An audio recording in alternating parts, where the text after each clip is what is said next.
Welcome back to another technical deep dive here in the debug zone.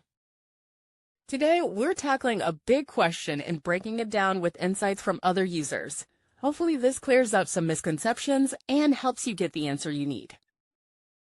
So buckle up, stay a little curious, and let's jump right in.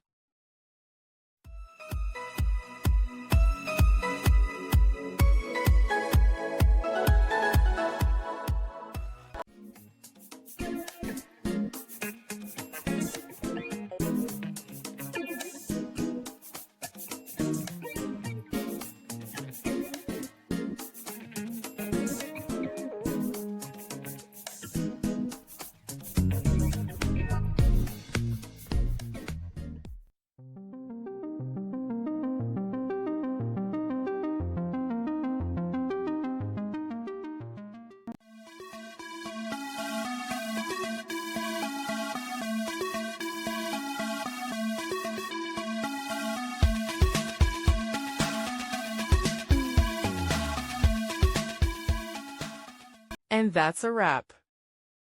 I hope you found the answer you were looking for. If you did, take a second to hit that subscribe button. It really helps out. And let me know in the comments which solution worked best for you. See you next time in the debug zone.